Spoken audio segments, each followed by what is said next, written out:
I'm not what you'd call a happy person. Then Chloe came along. She was like a ray of sunlight that barged into my life without asking. Her pursuit of me was so obvious the entire company knew about it. I never understood what she saw in a closed book like me. You have a really nice smile, she told me once. I started practicing in the mirror. But what she didn't know was, 1. I've been with the company for 3 years. Everyone says I'm cold, hard to approach. The truth is, I just never know what to say. I sit in the corner during meetings. I'm the first one out the door at 5. If the elevator has people in it, I'll wait for the next one. Socializing is exhausting. I'd rather be alone. Friday afternoon, we had a departmental meeting. My manager was up front, talking about next quarter's goals. I kept my head down, spinning a pen between my fingers. I could feel a pair of eyes locked on the side of my face. I didn't look up. I knew who it was. Chloe, the new intern. She'd been here a month. Her desk is diagonal from mine. The meeting ended. I gathered my notebook, ready to leave. Chloe scurried over. Hey, Ethan. I didn't stop, just grunted in acknowledgement. She trailed behind me. Ethan, that spreadsheet from this afternoon. Email me, I said. I did. Her voice was a little rushed. You haven't replied. I pushed open the conference room door. Saw it. It's fine. She seemed to let out a breath, then hurried to keep up. Really? I was so worried I messed it up. It's fine. I got to my desk and grabbed my jacket. She stood next to me, not moving. I had no choice but to glance at her. She immediately broke into a smile. Oh, that's great. Thanks, Ethan. She went back to her desk. I put on my jacket and walked to the elevator bank. An elevator started its descent. The numbers blinked down one by one. I counted them in my head. I was annoyed. I knew she was just finding an excuse to talk to me. I'd approved her spreadsheet at lunchtime. She was just looking for a reason to start a conversation. It had been like this for a month. Bringing me coffee before the morning stand-up. Asking me technical questions. Leaving random comments on my Instagram posts. The entire department could see what she was doing. Even the cleaning lady gives me these knowing smiles. The elevator arrived. It was empty. I stepped in and pressed the button for the lobby. Just as the doors were closing, a hand shot through the gap. They slid back open. Chloe squeezed in, slightly out of breath. Hey, Ethan. Me too, clocking out. I shifted half a step to the side. Right. The elevator descended. It was silent.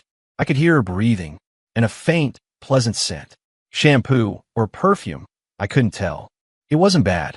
2. She stood slightly in front of me to my left. I could see a sliver of her profile in the reflection on the polished steel walls.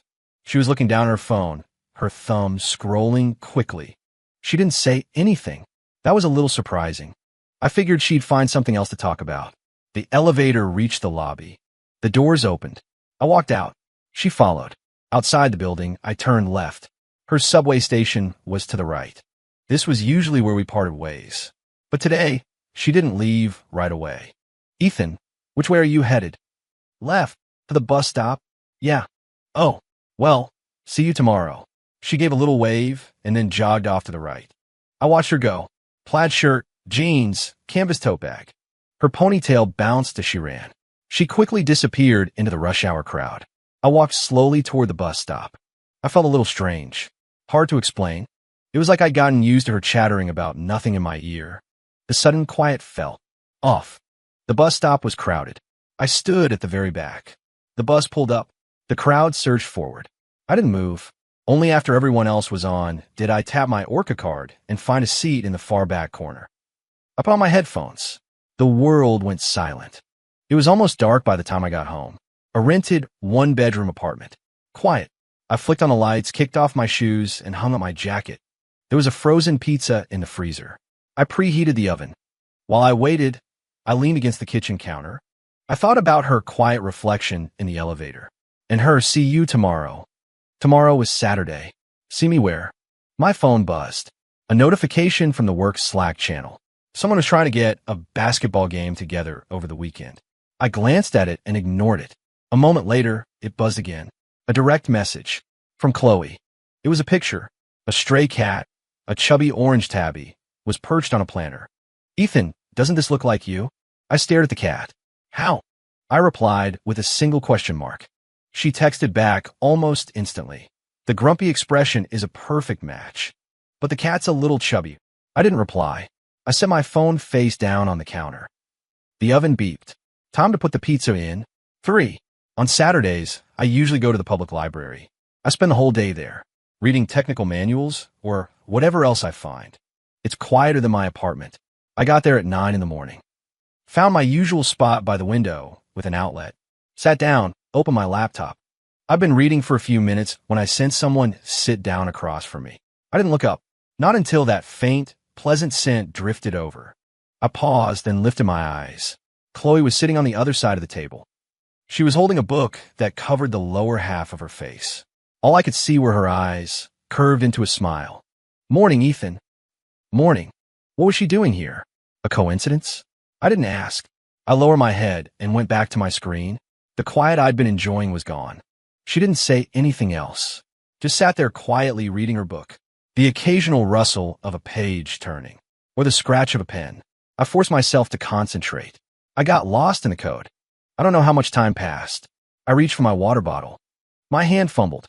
The bottle tipped, and a little water spilled out, flowing across the table and dangerously close to my laptop. I quickly moved my computer. A pack of tissues was offered from across the table. "Here." I took it and pulled out a few to wipe up the spill. "Thanks." "No problem." She went right back to her book. Like it was nothing. Noon arrived. I closed my laptop, planning to grab a bowl of ramen from the place around the corner. She looked up. "Ethan, heading to lunch?" "Yeah. Want to go together?" "I know a great ramen shop nearby." I hesitated for a second. "Okay." She seemed a little surprised.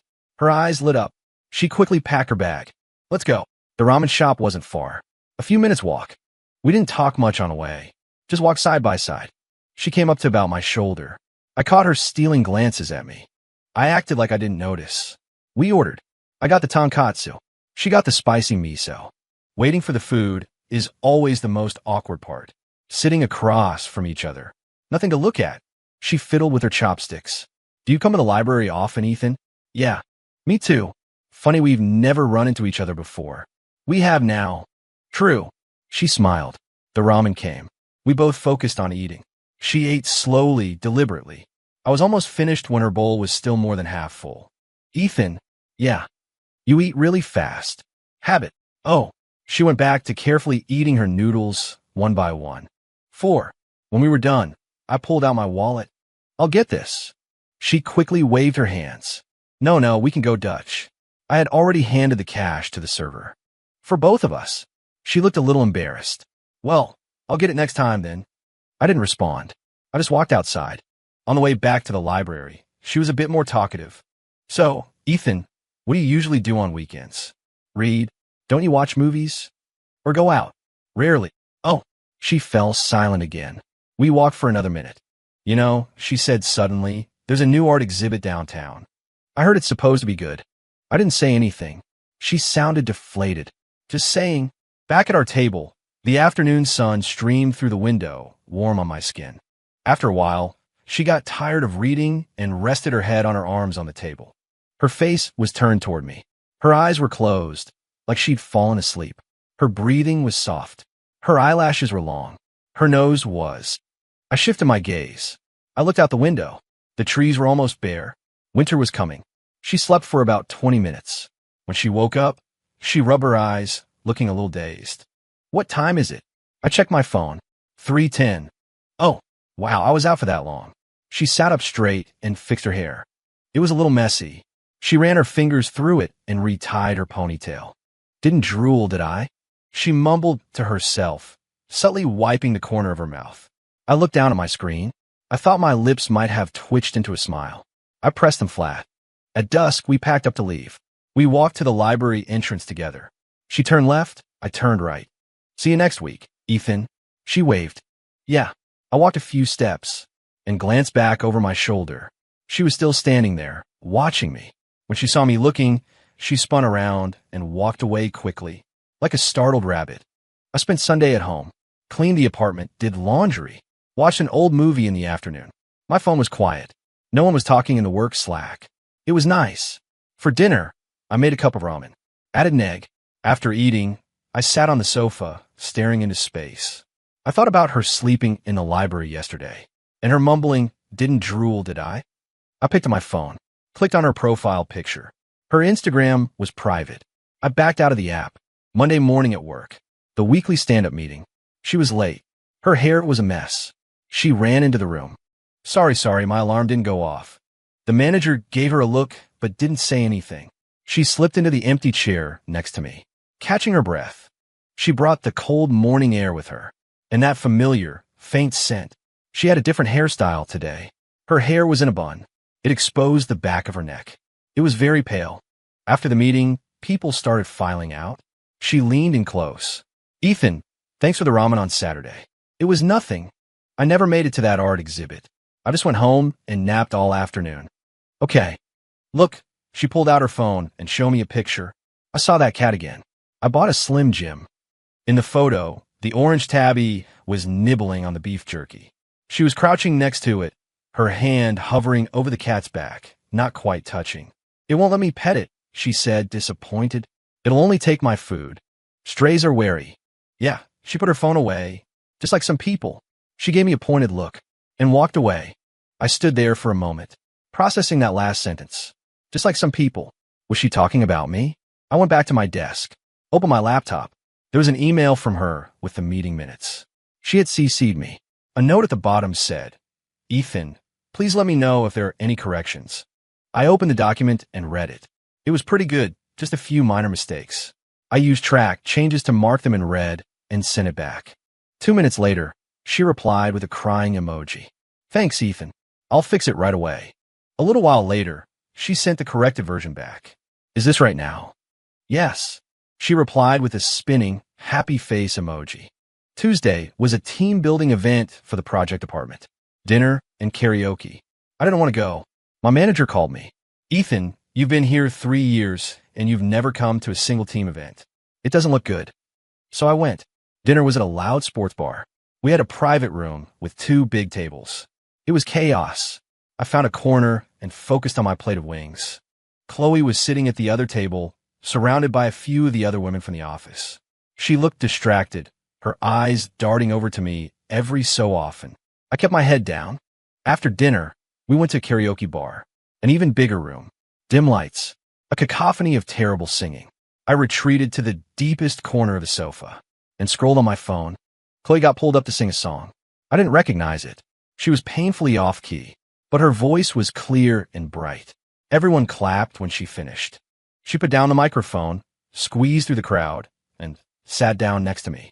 Ethan, you're not going to sing? I don't sing. No way, she laughed. Just get up there and have fun. Seriously, I don't. She didn't push it. She picked up an orange from the table and started peeling it. It's too loud in here. Yeah. You don't like this kind of thing, do you? No. Then why'd you come? Manager made me. She finished peeling the orange and offered me half. Here. I looked at the orange slices in her hand. No thanks. Come on, she pressed into my hand. It's really sweet. I held the orange. I didn't eat it. She ate her half. See, sweet, right? I grunted in agreement and put the orange down on the table. She looked a little disappointed, but she didn't say anything. Someone from the other side of the room called her name, asking her to sing another song. She went. I watched her take the microphone again. The intro to a slow song started playing. She followed the lyrics on the screen. Her voice was softer this time. It was actually good. The whole time she sang, she kept looking in my direction. The colored lights swept across the room. Her face would be illuminated for a second, then fall back into shadow. Her gaze was intense.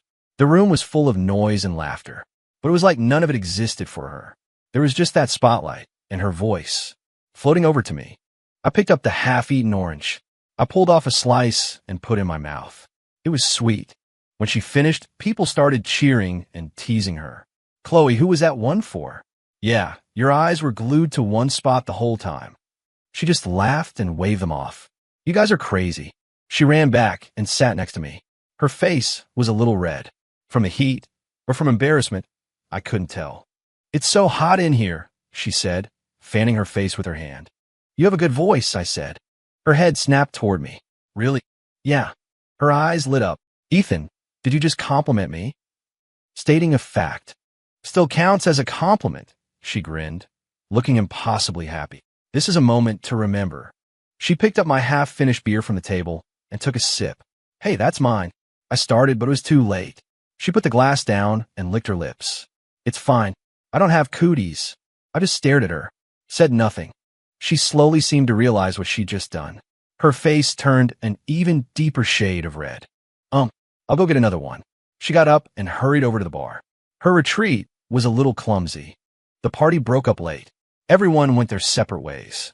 A few people were drunk, leaning on each other as they stumbled out. I was sober.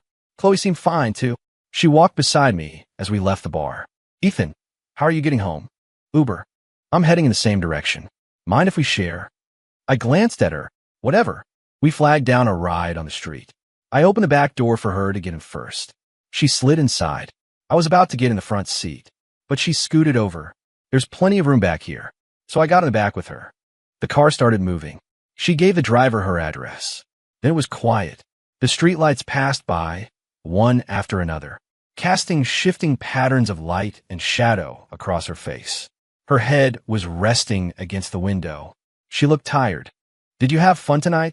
She asked suddenly, without turning her head. It was okay. You were probably bored, she said with a small laugh. I saw you sitting there the whole time. I'm used to it. Ethan, she turned her head to look at me. Do you think I'm annoying? I was taken aback. No, really. Her eyes seemed especially bright in the darkness of the car. Really, she seemed to relax. Good. The car arrived at her apartment building first. It pulled to a stop. She opened the door and got out. Thanks, Ethan. Get home safe. Yeah. The door closed. The car started moving again. I glanced out the back window. She was still standing at the entrance to her building, watching the car, getting smaller and smaller, until she was just a dot. Wednesday at work. Everything was normal. She didn't come over to talk to me. She just quietly did her work. I, on the other hand, felt a little unsettled. I went to the cafeteria for lunch. Sat at my usual table. Alone. She came in with a few of the other women from the office, laughing and talking. She didn't look my way. I ate my lunch. The food tasted bland. In the afternoon, my manager assigned her to help me with a project. It was a complicated one. We'd have to work late together. She brought her laptop over and sat at the desk next to mine. Sorry to trouble you, Ethan. It's fine. I started explaining the project requirements. She listened intently, taking notes, asking questions occasionally. Good questions. On point. She wasn't dumb. She was actually pretty smart. I found myself explaining things in more detail than I normally would. We worked until 9. We were only about halfway done. We'll continue tomorrow, I said, saving the file. Okay, she stretched. I'm starving. Are you hungry, Ethan? A little. I know this food truck downstairs that has amazing tacos. Want to go? I glanced at the time. Sure. It was a little cart outside a convenience store. She ordered a bunch of stuff. Al pastor, carne asada, carnitas. I just got 2 fish tacos. Is that all you're eating? She asked, holding her paper plate. It's enough. We sat on the high stools by the convenience store window, looking out at the traffic. She ate with obvious enjoyment. This al pastor is amazing. You have to try it, she said, using her fork to offer me a piece from her plate. I hesitated. No, I'm good. Just try it. She insisted, holding it out. Seriously, it's different. I finally gave in and took it. Ate it. Well, it's good. She smiled, triumphant. When we finished, she wiped her mouth with a napkin. You know, Ethan, you're actually a really nice person. I didn't say anything. You just don't talk a lot, she continued. At first, I thought you hated me. I don't hate you. So, do you like me? She asked, half joking, her eyes fixed on me. I looked out the window. A bus drove by. Let's go. It's getting late. She made a little O sound and hopped off the stool. She threw our plates in the trash. I walked her to the subway station. She tapped her card and went through the turnstile. Then she turned and waved. See you tomorrow, Ethan. See you tomorrow, I said. I turned to walk away. The wind was picking up. It was a little cold. I shoved my hands in my pockets. My fingers brushed against something hard. I pulled it out. It was a piece of candy. I don't know when it got there. She must have slipped it into my pocket. The wrapper was shiny. I unwrapped it and put it in my mouth. Strawberry. It was sickeningly sweet. The next few days, we worked late together every night, finishing the project. She was a fast learner, picked things up quickly. She made it easy. Friday night, we finally finished. I submitted the last file and let out a sigh of relief. Good work. You did most of it, Ethan, she smiled. Want to go celebrate? Celebrate? We finished the project. We could grab a late dinner. I hesitated. My treat, she added quickly. To thank you for all your help. You don't have to do that. Then we'll split it. We ended up at a local brewery. It wasn't big, but it was clean and not too crowded. We ordered some sliders and fries. She also ordered a pitcher of beer and poured me a glass. I don't really drink. Just one, she said, raising her glass. To celebrate, I picked up my glass and clinked it against hers. She took a big gulp, drinking half her glass. I took a small sip. Ethan, she said, putting her glass down, her cheeks a little flushed. You've been at the company for 3 years. Why are you always alone? Habit. Have you ever thought about finding someone? Who? A girlfriend. I stare at my glass. Bubbles fizzing to the top. No. Why not? It's a hassle. Dating is a hassle. Yeah. It's not, really, she said quietly. Depends on who it's with. The food arrived. She picked up a slider and took a bite. This is good. You should try one. I picked up a fry. Ethan, have you ever dated anyone before? No, really. She looked surprised. Is that weird? No. She shook her head. It just seems like a shame. A shame what? You're a good guy, she said, looking at her half-eaten slider. You're handsome. You work hard. You're reliable. You don't know me. I'm trying to, she said, looking up at me. Isn't that what I'm doing right now? I didn't answer. I ate a fry. It was good. She took another drink of her beer. I have, she said suddenly. I dated someone in college. For a year. I paused. He moved abroad after graduation, so we broke up. Oh, it wasn't a big deal. When we broke up, she said with a shrug. I don't think I even liked him that much. Then why did you date him? I was lonely, I guess. Someone asked, so I said yes. I see. She looked at me. What about you, Ethan? Have you never been lonely? I have. Then why not find someone? I don't want to settle. She blinked. Then she smiled. Yeah, you shouldn't settle. She picked up her glass. To not settling. I clinked my glass against hers again. This time, I took a bigger drink. After we ate, I walked her home. We didn't get an Uber this time. She said she wanted to walk. It wasn't far, about 1.5 miles. It was after 10. The streets were quieter. The streetlights stretched our shadows out long in front of us. We walked side by side. She was humming a song, the one she sang at the karaoke bar. Still a little off-key, but it sounded cheerful. Ethan, yeah, my birthday is next Saturday. I slowed down slightly. Oh, will you have dinner with me? I didn't answer right away. Just dinner, she added quickly. No one else.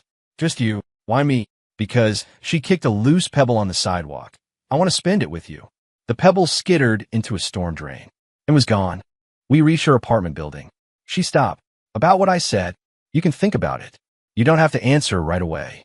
Okay. Well, good night. Good night. She turned to go inside, walked a few steps, then ran back. She pulled something out of her bag and pressed it into my hand. It was a small knitted doll, a little gray rabbit. A client gave it to me. It was some kind of promo item. It reminded me of you. You can have it. She said it all in a rush, then ran off again. She didn't look back this time. I looked at the rabbit in my hand. It was kind of ugly. The stitches were uneven. One eye was bigger than the other. How did this look like me? I squeezed it. It was soft. I put it in my pocket and started walking home. The wind was still cold, but I could almost taste the strawberry candy in my mouth again. When I got home, I put the rabbit on my desk. I stared at it for a while. I opened my phone, the calendar. Next Saturday. I marked it with a red circle. Her birthday. I opened the Amazon app. I browsed for a long time. I had no idea what to get her. I closed the app and went to bed. The following week, she didn't mention her birthday again. Work was normal. We ate lunch together a few times. Friday afternoon, I got a text from her. Are you free tomorrow? I stared at the words. After a moment, I replied. When and where? She immediately sent back an address. A nice Italian restaurant. 6 o'clock? Is that okay? Okay, great. Followed by a spinning, happy face emoji. Saturday. I slept until noon. Got up, cleaned the apartment, took a shower, picked out my clothes. It took me half an hour. I ended up wearing a gray sweater. It looked less severe. I looked at myself in the mirror. My hair was a mess. I tried to flatten it with some water. Still a mess. Whatever. I left at 5. Took the light rail. I passed them all on the way. I went inside. I bought a necklace. A small silver star. It wasn't expensive, but it was nice. The clerk put it in a nice little box. I put it in my pocket. I got to the restaurant. She was already there, sitting at a table by the window. She was wearing a white dress. Her hair was down, slightly wavy. She waved when she saw me. I walked over and sat down. You made it, she smiled. I was afraid you'd get lost. I used Google Maps. She pushed the menu toward me. I already ordered a few things, but see if you want to add anything. I glanced at it. This is enough. Something to drink. Water is fine. She flagged down the waiter and ordered. It was a little quiet while we waited for the food. She fiddled with the cloth napkin on the table. No one else is coming. No. She shook her head. Just you. Why? Because, she glanced up at me. I want to spend important days with important people. I didn't reply. I looked out the window at the street. The city lights were coming on. People were rushing by. The food came. Grilled fish, shrimp scampi, roasted vegetables as soup. It was all very light. She put a piece of fish on my plate. Try this. Their fish is really fresh. I can get it myself. Oh, she pulled her fork back and started eating her own food. But she was smiling the whole time. When we were almost done eating, she pulled out a small cupcake. She stuck a single candle in it. I wasn't going to do this, but you have to have a little ceremony, right?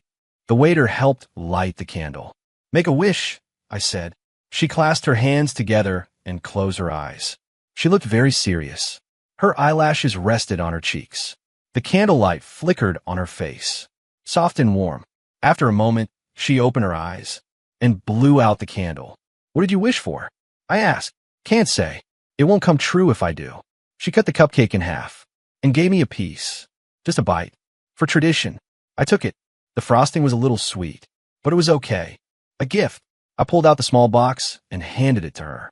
Her eyes widened. You got me a gift? Yeah. She took it and carefully unwrapped the paper. She opened the box and saw the necklace. She was silent for a few seconds. Thank you. It's beautiful. Glad you like it. Can you help me put on? I got up and walked behind her. I took the necklace. The clasp was tiny. It took me a moment to fasten it. Her hair brushed against the back of my hand. It tickled. I finally got it clasped. She touched the small star at her throat. How does it look? Good. Her smile grew even wider. The check came. I paid. She looked a little embarrassed. I was supposed to treat you. It's your birthday. It's fine. We left the restaurant. A gust of wind made her shiver. She wrapped her arms around herself. I'll take you home, I said. You don't have to. You've done it so many times. Today's different. She looked at me. How is it different? It's your birthday. Oh, she didn't argue. On the light rail, it wasn't too crowded. We found a seat. Side by side, she was holding the necklace box, turning it over and over in her hands. It's really beautiful. Yeah. Ethan. Yeah. I'm really happy today. Good. Especially because you got me a gift and you had dinner with me. Her voice got quieter. I usually spend my birthday with my parents or friends. This year, I just wanted to spend it with you. Why? Because she turned to look at me. I like you. Can't you tell? The train rumbled along the tracks. The lights of the city flashed by outside the window. Her eyes were shining. She was looking at me, waiting for an answer. I opened my mouth, but no sound came out. Did I like her? I didn't know. I didn't dislike her. I was even getting used to having her around. But light. The train slowed as it pulled into a station. This is our stop, I said. The light in her eyes dimmed a little. Oh, I walked her to the entrance of her apartment building. She stood under the awning light. Well, I'm going to head up. Okay. Thanks for tonight. You're welcome. She turned to leave. Chloe, I said, stopping her. She immediately turned back. Happy birthday, I said. She smiled. Thank you. This time, she really left. I watched her walk into the lobby and disappear. I stood there for a moment. Then I turned to leave. I walked a few steps. My hand brushed against the rabbit in my pocket. I pulled it out and looked at it. Under the streetlight, the rabbit seemed to be smiling too. A goofy, lopsided smile. Like me. The next day was Sunday. I slept until noon. When I woke up, I had a message on my phone. From Chloe. It was a picture. A selfie of her wearing the star necklace. She was smiling brightly. I'm wearing it. Does it look okay? I replied, looks good. She immediately sent back a smiling emoji. What are you doing today? Staying home. Not going out. No. Okay. Well, get some rest. See you next week. I put my phone down. I felt a little empty. I went to the kitchen to make some pasta. The water came to a boil. I watched the bubbles rolling in the pot. And I thought about her blowing out the candle yesterday. And her question on the train. I like you. Can't you tell? I could tell. I just didn't know how to respond. The pasta was done. I drained it. Ate it. It had no taste. In the afternoon, I sat on the sofa. Tried to read a book. Couldn't focus. I turned on the TV. Flipped through the channels until I found a movie. I had no idea what it was about. Just as it was getting dark, my doorbell rang. Who could that be? I hadn't ordered any food. I didn't have any friends who would just drop by. I opened the door. Chloe was standing there. She was wearing a thick puffer jacket and a scarf wrapped snugly around her neck. Her nose was red from the cold. She was holding a paper bag. Ethan, what are you doing here? I was in the neighborhood, she smiled, her breath turning white in the cold air. Thought I'd drop something off for you. In the neighborhood? Yeah. She peeked past me into my apartment. Can I come in? It's freezing. I stepped aside. She came in and took off her shoes. Your place is really clean, just like I imagined. Have a seat. She sat down and put the paper bag on the coffee table. My mom made brisket. She wanted you to try some. Thanks. I got her a glass of water. She held the glass in her hands, warming them. Are you watching a movie? Just have it on. Oh, she was quiet for a moment. Hey, about what I said yesterday. Did I scare you? No. Good, she sighed in relief. I was afraid you'd start avoiding me. I won't. She took a sip of water. You know, you don't have to answer me right away. I know you need time. Okay. I can wait, she said, looking at the water in her glass. I'm young. I have time. I didn't say anything. The movie was still playing. The main characters were arguing. Loudly. Ethan. Yeah. Is it okay if I come by sometimes, like this? Whatever you want. She smiled. Okay. She didn't stay long. She said she had to get home for dinner. I walked her downstairs and watched her get into an Uber. I went back up to my apartment. I opened the paper bag. Inside was a container of sliced brisket, neatly arranged. There was a small note next to it. Ethan, eat less instant ramen. It's bad for you. Chloe, her handwriting was neat. She'd drawn a little smiley face at the end. I picked up a piece of the brisket and ate it. It was delicious. Way better than ramen. I folded the note carefully and put it in my desk drawer with a rabbit. One was ugly, the other one was goofy. A good match. Monday at work, she was wearing the necklace. A colleague noticed it. New necklace. It's pretty. Chloe smiled. It was a gift. She didn't look at me, but I knew who she was talking about. In the cafeteria at lunch, she sat down across from me like it was the most natural thing in the world. Did you eat the brisket? I did. Thanks. Was it good? Yeah. I'll bring you more next time. You don't have to go to the trouble. It's no trouble. My mom loves to cook, and we always have too much. Life didn't seem to change much, and yet it felt different. She still came to talk to me, but she wasn't so careful anymore. It was more natural, like we were old friends. She would sometimes come over on the weekends, bring me food, or borrow a book. She'd stay for a little while, then leave. She never overstayed her welcome. Every time she came, she left a little something behind. A coaster, a small succulent plant, a book she'd finished reading. Slowly, my apartment started to show traces of her. At the end of the year, we had our company holiday party.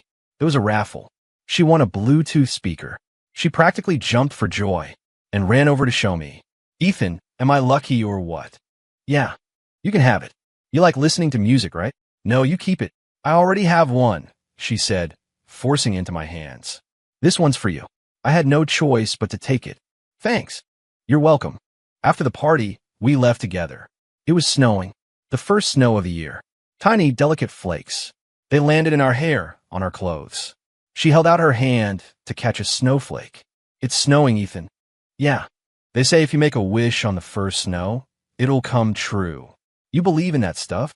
Of course, she said, closing her eyes and clasping her hands together. Making a wish. She finished and opened her eyes. What did you wish for? I asked. For a certain someone to smile more. She was looking at me. A snowflake landed on her eyelash. A tiny speck of white. It melted in an instant. I looked at her and said nothing. She smiled. Come on, it's really coming down now. We started walking, leaving 2 sets of footprints in the fresh snow. One deep, one shallow. Side by side. Ethan. Yeah. Can I hold your hand? I stopped walking. She stood still looking at me. Her eyes were clear, filled with a little bit of hope and a little bit of fear of being rejected. The snow fell silently between us. I reached out my hand. and took hers. Her hand was small, and cold, and soft. She froze for a second. Then her fingers squeezed mine, lacing through the gaps. Our hands were clasped together. Warmer? I asked. Yeah, she nodded, her eyes curving into crescents. Much warmer. We kept walking, holding hands. We didn't speak. The snow fell harder. The world was quiet. The only sounds were the crunch of our feet in the snow, and her breathing, and my own heartbeat. It was a little fast, but not in a bad way. I walked her home. Our hands were still clasped. Neither of us had let go. We're here, I said. Yeah. She didn't move, just looked at me. Well, I'm gonna go up. Okay. She let go of my hand, turned around, then turned back. Ethan. Yeah. I was really happy tonight. Good. Even happier than on my birthday. She took a step forward and gave me a quick, light hug. It was over in a second, like a snowflake landing on my jacket. Then she ran into the building and was gone. I stood there in the snow. My hand was still warm from hers. I could still feel the ghost of her hug. It felt light, like a dream, but it was real. A snowflake landed on my cheek. It was cold, but I felt warm inside. I lifted my hand and touched the corner of my mouth. It was turned up. I was smiling, by myself, in the snow, a goofy smile. When I got home, I opened the Bluetooth speaker she'd given me, connected it to my phone, and played a song. It was the slow song she'd sung at the karaoke bar. The melody filled the room. It didn't feel so empty anymore. I picked up the ugly rabbit from my desk and squeezed it. Do I look like you? I asked it. The rabbit, of course, didn't answer. But I thought, maybe a little. In her eyes, this is what I was. Awkward but soft. My phone lit up. A text from her. Are you home yet? I am. Thanks for tonight. For what? For holding my hand. I didn't reply. I didn't know what to say. She sent another text. Next time it snows, can we do it again? I stared at the words. After a moment, I typed back. Yeah. She sent back a string of smiling emojis. Good night, Ethan. Good night. I put my phone down and walked to the window. It was still snowing. The world outside was a blanket of white, clean and new. On the last day before the holiday break, the office was half empty. The air smelled sweet and stale, a mix of coffee and leftover pastries. She came over carrying a cardboard box and set it down by my desk.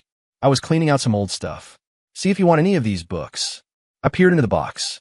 A few classic programming textbooks, their spines heavily worn. You read these? They were my dad's, she said, wiping a bead of sweat from her forehead. He said you might be able to use them. I picked up the book on top. C++ Primer, the 1998 edition. On the flyleaf, the date it was purchased was written in fountain pen. The ink now faded to a yellowish brown. Tell him I said thanks. Don't mention it. He said they were just taking up space. She leaned against the cubicle wall, watching me. Are you busy tonight? What? I bought too many movie tickets, and they're non-refundable. She pulled 2 crumpled tickets from her pocket. That excuse was old 10 years ago. If it works, she said, pushing the tickets toward me. Come on. It's the last showing. The theater was old, the seats sagging and lumpy. There were only 5 or 6 other people in the screening room. The movie was an old romance, so slow it was almost hypnotic. Halfway through, I realized she wasn't watching the screen. She was watching me. What time was the movie? I asked in a low voice. 9:40, she whispered, her voice a little shaky. What? It's only 9:05, I said, glancing at my phone. You bought tickets for the next showing. She froze. In the dark, I could feel her tense up. I must have gotten the times mixed up. Chloe, yeah, next time you could just ask. She let out a soft, oh, and hugged the popcorn bucket a little tighter. So, will you say yes next time? The light from the movie flickered across her face. I didn't answer. I just offered her my soda. Want some? She took it, her lips barely brushing the straw before she pulled away. Indirect kiss, she mumbled. This time I didn't argue. It was raining when the movie let out. A fine winter mist that blurred the streetlights into halos. We stood under the theater's awning, waiting for our Uber. She stuck her hand out into the rain, catching droplets in her palm. By this time next year, I might not be at the company anymore. I turned to look at her. My internship is almost over. The manager said there aren't many full-time spots. You'll get one. You sound so sure. The project report you did by yourself. The manager was very impressed. Her eyes lit up. How did you know that? He mentioned it to me. She smiled and bumped her shoulder against my arm. Ethan, you've been paying attention to me all this time, haven't you? The Uber driver called to say he was stuck in traffic. She hung up and stared out into the rain. If I don't get the job, I'll open a food cart outside your apartment building. Why my apartment building? So I can be close to you, she said, turning to look at me, her eyelashes dotted with tiny water droplets. You'll have to be my first customer every day. I don't eat breakfast. Then I'll deliver it to your door, she said, getting serious. You can stand by your window, and I'll use a rope to hoist it up. I pictured the scene in my head and couldn't stop a small laugh from escaping. She looked at me like she'd discovered a new continent. Ethan, did you just laugh? No, you did, I saw it. The car pulled up. As she climbed in, still muttering, I know you laughed. Her hair brushed against my arm. It smelled like rain. Christmas break. The city emptied out. I stayed in my apartment, reading and watching movies. On Christmas Eve, fireworks occasionally bloomed in the distance. My phone buzzed. It was a video call from her. I answered. The screen was shaky. She was wearing a big red parka, and I could see a backyard behind her. Ethan, look, we're setting off fireworks. The camera panned up to the night sky, just in time to catch a shower of golden sparks. A guy who looked like her cousin threw his arm around her shoulder. She laughed and pushed him away. Let me show you my grandma's smoked bacon. The camera swung around to show a row of dark red slabs of meat hanging from the eaves of the house. I'll bring you some when I get back. She ran into her room, closed the door, and propped the phone up, catching her breath. Are you alone? Yeah. Did you eat dinner? Frozen lasagna. She wrinkled her nose. I'll come back and bring you a real meal tomorrow. You're out of state. I can drive. It's only a 3-hour trip. Don't be ridiculous. I'm not. She lowered her voice. I told my mom I had to go back to bring my boyfriend some food. My grip on the phone tightened. Did she believe you? She told me to bring you home to meet her. More fireworks exploded in the distance, lighting up the hope in her eyes. I'll come pick you up on the 27th, I said. We'll go to your parents' house. The video froze, catching her with her mouth hanging open. Are you serious? Yeah. Ethan, you're in for it now. I have to go set off a firecracker to celebrate. The morning of the 27th, I was standing outside her parents' house with a bottle of wine and a dessert from a local bakery. She came running down the stairs to meet me, her scarf half-tied. My mom made 8 dishes. My dad even broke out the good whiskey. She reached up to straighten my collar, her fingers trembling slightly. Nervous? A little, she said, looking up at me. I'm fine. In reality, my palms were sweating. Her house was warm, smelling of good food and tea. Her parents were nicer than I'd expected. They just asked a few questions about my job. Her dad brought out the old C++ primer textbook. Chloe said you were reading this. Yes. Thank you, sir. I bought that when I was trying to impress her mother, he laughed. Thought programming was the coolest thing back then. Her mom shot him a look and put a piece of chicken on my plate. Chloe tells us you take good care of her at work. She's the one who takes care of me. Under the table, she gently took my hand. Her palm was warm and dry. It started snowing lightly on the drive back. She had pulled out the star necklace I gave her and was wearing it over her sweater. My mom says you're polite, and my dad says you're reliable. They don't mind that I'm quiet. I told them that's just how you are, she said, kicking at the light dusting of snow on the ground. That you see everything, even if you don't talk about it. When we reached my apartment building, she suddenly stopped. I was terrified you were going to back out today. Why would I do that? I don't know. I was just scared, she said, looking down at her feet. This all feels like a dream. I reached out and touched her cheek with my fingertips. Does that hurt? No. Then it's not a dream. She stared at me, then threw her arms around me and hugged me tight. Ethan, that's the first time you've ever touched me first. The snow landed on our clasped hands and didn't melt. When spring came, she was officially hired full-time. We moved into a bigger apartment with a south-facing balcony. She bought a mint plant, claiming she was going to make mojitos, but it shriveled up and died. One Saturday morning, I woke up to the sound of clattering in the kitchen. She was at the stove, wearing an apron, frying eggs, and humming an off-key song. Surprise! Breakfast in bed. The eggs on the plate were burned, the bacon was shriveled, but the toast was a perfect golden brown. Did you mess with the toaster settings? Nope, she said, wiping her forehead.